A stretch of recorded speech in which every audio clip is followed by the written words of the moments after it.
Greetings, everybody. Welcome back to another episode of Your Pleasure Incorporated in Daily Living. I am your host, Ellen Nicholas Rathbone, sensuality consultant and life coach for Brave Thinking Institute. Today, I want to talk about feeling good. And feeling good is something that we can do on our own naturally. Remember that the human body has the ability to heal itself if given the proper environment. So, clean food, good drinking water, plenty of sleep, all that sort of thing, all of that can contribute to it. And what you bring into your body is what your body has to work with. So, if you're going to give it a good, solid foundation, then you've got to put into it things that are actually good for it. Now, the human body constantly is changing all the time. And, you don't have that same skeleton today that you did when you were an infant, obviously. So your body is constantly going through changes. And if you want it to go through positive changes, you've got to give it a solid foundation. So now, okay, how can orgasm help us to feel good? Well, orgasm is one of the most rejuvenative, uplifting, phenomenal experiences that the human can have. Other species have sex. Do they have orgasm? No, they don't. But we do. And we have that such a wonderful potential for pleasure with erogenous zones from the top of our head to the soles of our feet. And if we care to take the time to investigate, explore, and experiment with the things that bring us pleasure, it is one of the most beautiful experiences that we can have. And we can have it naturally. You don't need to have a lot of expensive equipment. You don't need big fancy toys or a big fancy car or a big fancy house. You don't need big fancy anything. You have the potential for the most divine pleasure inside of you. The only way that you're going to tap into that is by, number one, being comfortable with yourself, loving yourself. That's where it starts. And knowing that you deserve pleasure. If God did not want us to have multiple orgasms or orgasms regularly, we wouldn't have so many erogenous zones. The female in particular has an area of her body for one purpose alone, the clitoris. One purpose for the clitoris is orgasm. So do you think that's a cruel joke by the Creator? Oh, I'm going to give you a body full of potential for pleasure, but we don't want you to enjoy it? No, folks.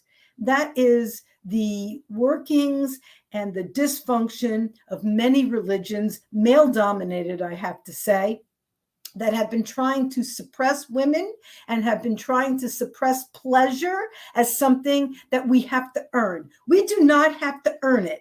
We have the potential, and if you want to access it, then you should, because it's good for you. It's absolutely healthy for you to love yourself.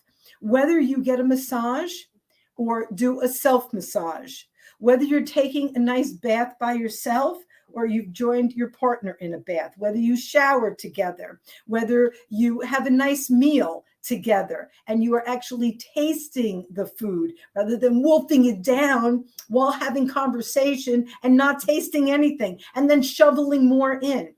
The things in life that you want to enjoy, if you're really going to have some feeling good, fun, and enjoyment, is to take your time to savor the moment, to enjoy every moment that you have when you are indulging in pleasure. And never, ever think for a second that you are not supposed to have pleasure. You are. You don't have to deserve it. Just by the fact that you were born here on this planet with all those erogenous zones and consciousness, you deserve it. You absolutely deserve it.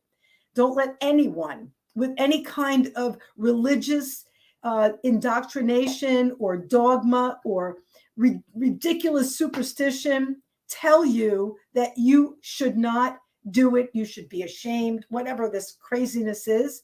Men have been dominating women for a long time, and women need to stop allowing this.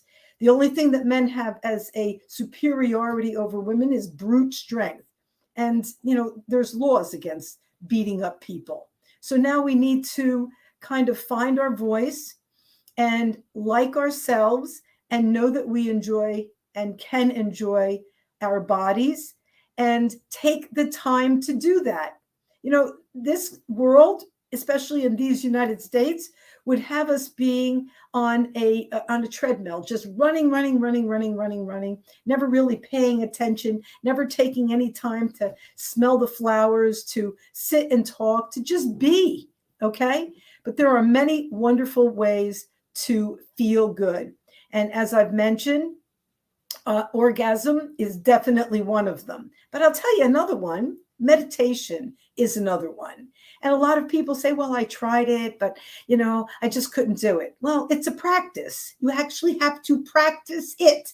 And if you practice every single day, if you realize the importance of tapping into universal energy for inspiration, to increase your intuition, just for insights, you will learn to appreciate that time, and you will feel tremendously good mentally and physically by giving yourself that time.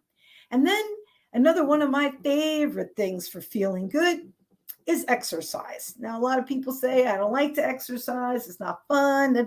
Well, exercise doesn't have to be the same thing for everybody. We live in a society that has us not moving around very much. We sit for many hours at work. We sit in a car. We sit at the table. We sit in front of the TV. That's killing you. That's all that sitting is killing you. You've got to get up and move that body. You rest, you rust. So find some kind of activity that'll get your heart going, that'll get your muscles going, that'll get your body moving to keep all the parts oiled and working well.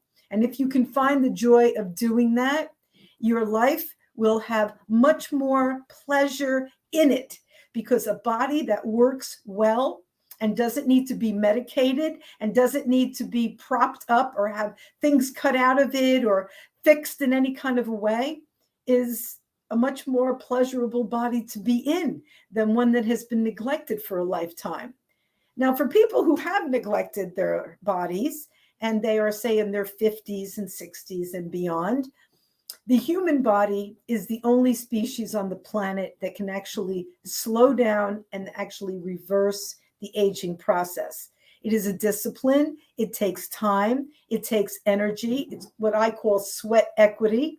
But the time that you invest in taking care of yourself will pay you back in dividends of feeling good.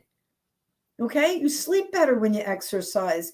You don't have so much of a crazy appetite. You don't want to put in toxins and sugar and crap that you shouldn't be eating because you've just worked too hard to have the healthy feelings that you have.